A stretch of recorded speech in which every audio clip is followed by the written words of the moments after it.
भैंस के आगे बीन बजावा भैंस बैठ पग रहा है, तो ओम प्रकाश राजभर उसी तरह का भैंस है जो है, उनके आगे बीन बजाइए कोई फर्क नहीं पड़ता है। ओम प्रकाश राजभर व्यक्तिगत रूप से बेहया बेशरम हो सकते हैं, हम लोग बेहया बेशरम नहीं है, स्वाभिमानी। जिस भारतीय जनता पार्टी की सरकार में वो कैबिनेट मंत्री हैं, उस सरकार में भर मारो अभियान पूरे प्रदेश में बड़े जोरों से चल रहा है कि ओम प्रकाश राजभर जी मानसिक रूप से विक्षिप्त हो गए हैं।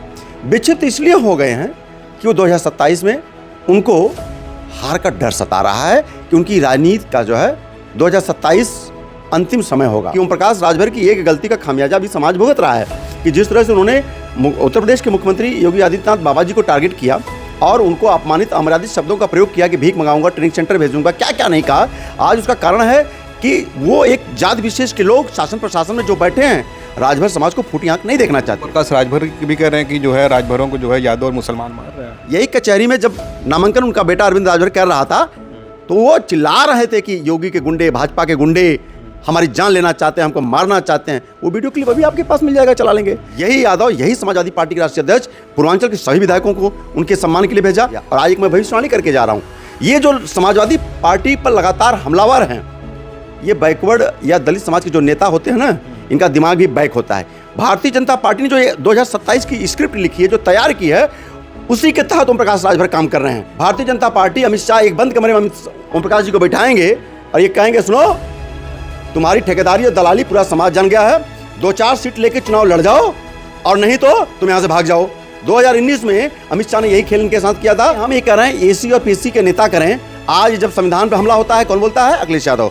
आरक्षण पर हमला होता है कौन बोलता है? अखिलेश यादव। बैकवर्ड दलित के घर पर बुलडोजर चलता है, उनकी हत्या होती है, कौन बोलता है? अखिलेश यादव। कि ये भारतीय जनता पार्टी का इतिहास है। जिसने भी भारतीय जनता पार्टी से गठबंधन किया, दोस्ती किया, उसकी राजनीति खत्म हो गई। महाराष्ट्र में उद्धव ठाकरे ने दोस्ती किया, खत्म हो गए। झारखंड, वहां बिहार में नीतीश कुमार ने किया, मुख्यमंत्री पद छोड़ के किसी कोने में जाके बैठ गए हैं। साथियों, बहुत बहुत स्वागत है खुशखबरिया में। उत्तर प्रदेश में एक मंत्री हैं ओम प्रकाश राजभर, जो पिछले 1 महीने से लगातार अखिलेश यादव को टैग कर पोस्ट कर रहे हैं और लगातार यादव समाज, मुस्लिम समाज और अदर ओबीसी समाज जो समाजवादी पार्टी के साथ है उसको टारगेट कर रहे हैं। अभी आपने देखा होगा कि पिछले दिनों उन्होंने पीडीए का नया मतलब बताया कि पीट देगा अहिर और पीट देगा अल्पसंख्यक। इस मुद्दे पर हमारे साथ बातचीत करने के लिए जन संघर्ष मोर्चा के राष्ट्रीय सचिव संजय राजभर जी हैं। उनसे हम जानने की कोशिश करेंगे कि ओम प्रकाश राजभर लगातार अखिलेश यादव को क्यों टारगेट कर रहे हैं, यहाँ तक कि निजी टारगेट भी किया, उनके बाल को लेकर उनको कव्वाल तक कहा। बहुत बहुत स्वागत है सर आपका।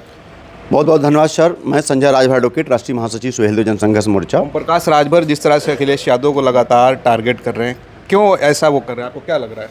देखिए, एक चीज़ है कि समय पर ओम प्रकाश राजभर जी ने कहा है कि मैं बेहया हूँ, मैं बेशरम हूँ।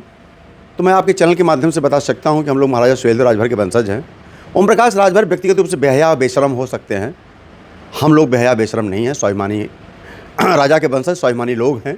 सर झुकाने वाले नहीं बल्कि सर कटाने वाले लोग हैं जहाँ मान सम्मान की बात आएगी।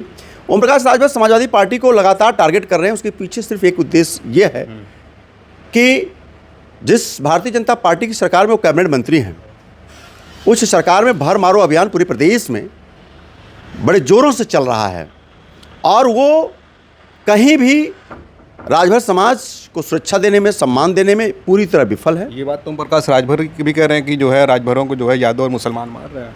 मैं ये कह रहा हूँ कि सरकार आपकी है, कानून आपके हाथ में है, तो जीरो टॉलरेंस की बात मुख्यमंत्री योगी आदित्यनाथ भी करते हैं।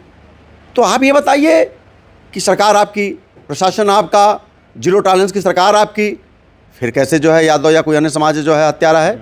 मैं कहना चाहता हूँ कि ओम प्रकाश राजभर जी मानसिक रूप से विक्षिप्त हो गए हैं। विक्षिप्त इसलिए हो गए हैं कि वो 2027 में उनको हार का डर सता रहा है कि उनकी राजनीति का जो है 2027 अंतिम समय होगा। और मैं ये भी कहना चाहता हूँ कि भरमारो अभियान की बात हो या राजभर समाज को जो आरक्षण की बात वो बार बार करते थे, उसमें पूरी तरह विफल हैं। और उनके तमाम मुद्दे होते थे, समान शिक्षा की बात करना, दलित पिछड़े बच्चों की जो है छात्रवृत्ति जो है रोक दी गई थी। पिछला वीडियो उठा लीजिए तो भाजपा के खिलाफ कितना वो जहर उगले हैं। तमाम मुद्दों से भटकाने के लिए वो समाजवादी पार्टी पर, यादव समाज पर हमलावर हैं। लेकिन मैं बधाई देना चाहता हूँ समाजवादी पार्टी को और यादव समाज को कि बड़े जल्दी ओम प्रकाश राजभर की इस चाल को, साजिश को समझ गए कि नहीं, ये आदमी राजभर और यादव को पीडीए को आपस में लड़ाना चाहता है और लड़ाकर केवल अपना स्वार्थ सिद्ध करना चाहता है। और मैं अपने समाज से भी अपील करना चाहता हूं कि ओम प्रकाश राजभर की एक गलती का खामियाजा भी समाज भुगत रहा है कि जिस तरह से उन्होंने उत्तर प्रदेश के मुख्यमंत्री योगी आदित्यनाथ बाबा जी को टारगेट किया और उनको अपमानित अमर्यादित शब्दों का प्रयोग किया कि भीख मंगाऊंगा, ट्रेनिंग सेंटर भेजूंगा, क्या क्या नहीं कहा। आज उसका कारण है कि वो एक जाति विशेष के लोग शासन प्रशासन में जो बैठे हैं राजभर समाज को फूटी आंख नहीं देखना चाहते। तो फिर मैं कहना चाहता हूं कि इसी भाषा शैली का रहा, कल सरकार बदल गई, दूसरे समाज के लोग भी फिर हमको जो फूटी आंख नहीं देखेंगे, हमलावर होंगे। लेकिन पीडीए समाज में ऐसी कोई बात नहीं है, भाईचारा मजबूती से है। पीडीए को तो वो कह रहे हैं कि पीट देगा आहिर, इसका मतलब है। अच्छा ये बताइए कि प्रमाण के सहित कहते हैं ना कि भैंस के आगे बीन बजावा भैंस बैठ पगुरा है, तो ओम प्रकाश राजभर उसी तरह का भैंस है जो है, उनके आगे बीन बजाइए कोई फर्क नहीं पड़ता है। आप बताइए, आप बनारस के पत्रकार हैं, यही कचहरी में जब नामांकन उनका बेटा अरविंद राजभर कर रहा था तो वो चिल्ला रहे थे कि योगी के गुंडे, भाजपा के गुंडे हमारी जान लेना चाहते हैं, हमको मारना चाहते हैं। वो वीडियो क्लिप अभी आपके पास मिल जाएगा, चला लेंगे। जब गाजीपुर में 2 ठाकुरों के लड़कों ने उनको घेर लिया, ये घर में दुम दुबा के बैठ गए, तब ये क्या कहे कि भाजपा के गुंडे मेरी जान लेना चाहते हैं। यही यादव, यही समाजवादी पार्टी के राष्ट्रीय अध्यक्ष पूर्वांचल के सभी विधायकों को उनके सम्मान के लिए भेजा।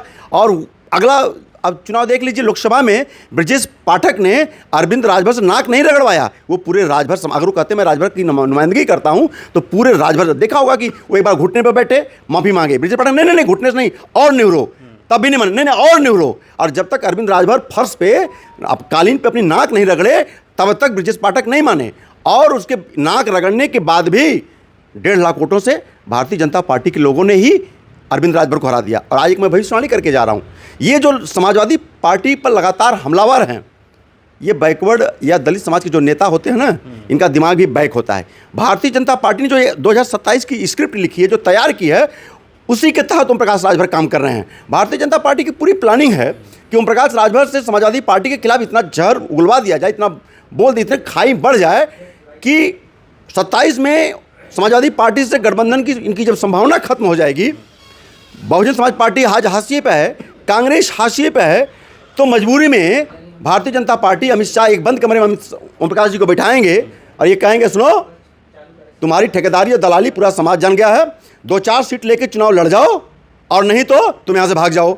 2019 में अमित शाह ने यही खेल इनके साथ किया था, लोकसभा चुनाव नजदीक आया, कहा भाग जाओ यहाँ से और जाके सभी सीटों पर लड़ो। और हालात क्या हुआ, जो 1000-2000 सीट जो जिला पंचायत वाले पाते हैं वही इनके कैंडिडेट पाए। बिहार में अभी आपने देखा इतनी गलबैयाँ करके चिल्लाए, अमित शाह ने कहा 2 टुका नहीं, एक भी सीट नहीं मिली, भाग जाओ तुम यहाँ से, रहना हो तो रहो। चूंकि ये अलायंस के तहत सरकार में नहीं है, ये तलवा चाट के जो है भीख मांग के ये कि हमको किसी तरह सरकार में ले लो, उसके तहत ये कैबिनेट मंत्री बने हैं। अखिलेश यादव को तो ये कह रहे हैं कि एसी और पीसी वाले नेता हैं। भाई हम ये कह रहे हैं एसी और पीसी के नेता करें। आज जब संविधान पर हमला होता है कौन बोलता है? अखिलेश यादव। आरक्षण पर हमला होता है कौन बोलता है? अखिलेश यादव। बैकवर्ड दलित के घर पर बुलडोजर चलता है, उनकी हत्या होती है, कौन बोलता है? अखिलेश यादव। इनके लोग तो अगर अगले क्लास का हत्यारा है तो दरवाजे तक नहीं जाते हैं जो है। और यही नहीं, चाहे शिक्षा की बात हो, चाहे रोजगार की बात हो, चाहे लैपटॉप की बात हो, कौन बात करता है? अखिलेश यादव बात करते हैं। विकास की बात कौन करता है? अखिलेश यादव करते हैं। भारतीय जनता पार्टी सिर्फ बकवास की बात, सिर्फ जाति उन्माद की बात, सिर्फ धार्मिक उन्माद की बात, इसके सिवा इनके पास कोई है? ये सब इसलिए करते हैं कि महंगाई, बेरोजगारी, शिक्षा, आरक्षण, इनसे ध्यान भटकाने के लिए ये भारतीय जनता पार्टी के स्क्रिप्ट पर काम कर रहे हैं। और ये जो एक लाइन में मैं और कहना चाहता हूँ कि ये भारतीय जनता पार्टी का इतिहास है। जिसने भी भारतीय जनता पार्टी से गठबंधन किया, दोस्ती किया, उसकी राजनीति खत्म हो गई। महाराष्ट्र में उद्धव ठाकरे ने दोस्ती किया, खत्म हो गए। झारखंड, वहाँ बिहार में नीतीश कुमार ने किया, मुख्यमंत्री पद छोड़ के किसी कोने में जाके बैठ गए हैं। बंगाल में जो दुर्दशा ममता बनर्जी की हुई है उसके लिए स्वतः जिम्मेदार हैं कि उन्होंने भी एनडीए गठबंधन में भाजपा से दोस्ती की थी। और एक मिनट, वहाँ चले जाइए उड़ीसा में जो नवीन पटनायक हैं उन्होंने भी दोस्ती की थी, वो भी खत्म हो गए। लेकिन समाजवादी पार्टी आज भी मुस्तैदी से भारतीय जनता पार्टी का इसलिए मुकाबला कर रही है कि अखिलेश यादव जी समाजवादी पार्टी ने भारतीय जनता पार्टी से कभी गलबैयां नहीं की है। और मैं कहना चाहता हूं कि जब जब संविधान की बात आई है, रक्षा की बात आई, आरक्षण की रक्षा की बात आई है, या भाईचारा की बात आई है, तो समाजवादी लोग सड़क पर उतर कर संघर्ष करते हैं। आखिरी सवाल मैं आपसे पूछूंगा कि जौनपुर के जफराबाद में लगातार आप क्षेत्र का दौरा कर रहे हैं, क्या 27 के इलेक्शन को लेकर कुछ तैयारी या दावेदारी है आपकी? देखिए, मैं साफ साफ कहना चाहता हूँ कि मेरे आदर्श जो है राजनीतिक गुरु इस दुनिया में नहीं रहे हैं, महामानव साहब कांशीराम साहब, जो सामाजिक परिवर्तन के महानायक थे जो है। और उन्होंने नारा दिया था, जिसकी जितनी संख्या वाली उसकी उतनी हिस्सेदारी, जो हमारी बात करेगा वो हम पर राज करेगा। आज समाजवादी पार्टी के राष्ट्रीय अध्यक्ष आदरणीय अखिलेश यादव जी कुछ उसी तर्ज पर पीडीए का नारा दिए हैं, जो वो 85-15 का नारा दिए थे। 2022 में ही मैं बताना चाहता हूं कि हमारे नेता, जिसे मैं अपना गार्जियन भी कहता हूं, आदि रामाचल राजभर जी, पूर्व मंत्री विधायक अकबरपुर अम्बेडकर नगर, 2022 में ही जफराबाद से चाहते थे कि राजभर की नुमाइंदगी हो जाए, क्योंकि 30-35 साल पहले एकमात्र राजेंद्र राजभर जी बसपा से वहाँ चुनाव लड़े थे, विधानसभा लोकसभा। इधर 35-40 साल में किसी पार्टी ने, किसी दल ने जौनपुर में किसी राजभर को नुमाइंदगी नहीं दी, जबकि हमारी संख्या 2 से 2.5 लाख मतदाता जौनपुर जिले में हैं। और जब 22 में बात बनने की आ गई कि नहीं टिकट मिल सकता है, उसी समय ओम प्रकाश राजभर की एंट्री होती है और एक 1500 वोट वाले भूमिहार समाज को 3 करोड़ में बेच देते हैं। इस चीज़ को अखिलेश यादव जी ने, समाजवादी पार्टी ने समझ लिया है कि नहीं, उस बार तो गलती हो गई, इस बार गलती नहीं होगी। और अभी उन्होंने जिले की बैठक बुलाई थी लखनऊ में और साफ साफ कहा कि हमारा पहला और अंतिम विकल्प पीडीए ही होगा, पीडीए ही हमारा ईश्वर है, भगवान है, और पीडीए के ही सूत्र पर हम काम करेंगे। तो वहाँ का जो सिटिंग विधायक हैं वो भूमिहार, जिनकी 1500 से 2000 की आबादी है, एक आ गए थे लॉटरी सिस्टम में मैनेज करके ओम प्रकाश राजभर को। लेकिन 27 में समाजवादी पार्टी के राष्ट्रीय अध्यक्ष अखिलेश यादव ये भी जान रहे हैं कि यदि पीडीए को हम महत्व नहीं देंगे, जो पीडीए हमारा मूल है उसको नहीं रखेंगे, तो ये जो सामंती सोच के लोग यदि जीत के चले गए तो कहीं ना कहीं ममता बनर्जी वाला हाल ना हो कि ये लोग जो है पार्टी को तोड़ के भारतीय जनता पार्टी के साथ चले जाए। तैयारी है आपकी? हाँ, हमारी पूरी तैयारी है। और मैं जफराबाद की स्थिति बताना चाहता हूँ कि वहाँ पीडीए के तहत यादव समाज के बाद, चूंकि 2 सीटों पर हमारा जौनपुर में ऑलरेडी यादव लड़ रहा है, मल्हनी और शाहगंज में जो है, जफराबाद में यादव समाज को लड़ना नहीं है। और पीडीए में यादव के बाद अगर सबसे ज़्यादा संख्या है तो वहाँ राजभरों की संख्या है, ये मैंने बताया भी है और प्रमाणित भी हुआ है। अभी मैं प्रिया सरोज जी का लोकसभा में चुनाव प्रभारी था, 8000 वोटों से मैंने अपनी विधानसभा में जीत दिलाई है। तो ये संजय राजभर टिकट नहीं मांग रहे हैं, एक राजभर की नुमाइंदगी के रूप में जिले में जो है हम मजबूती से काम कर रहे हैं और पूरी उम्मीद है कि समाजवादी पार्टी के राष्ट्रीय अध्यक्ष राजभर समाज को 2022 में विधानसभा जफराबाद से 2027 में जो है भागीदारी राजभर समाज को पीडीए में जरूर देंगे। चलिए, बहुत बहुत धन्यवाद हमसे बातचीत करने के लिए। आप डॉक्टर संजय राजभर जी को सुन रहे थे, इनकी बातों से आप कितना सहमत हैं अपनी राय ज़रूर कमेंट करें। आप देख रहे थे खोज खबरिया बनारस से, मैं उबैद, बहुत बहुत शुक्रिया।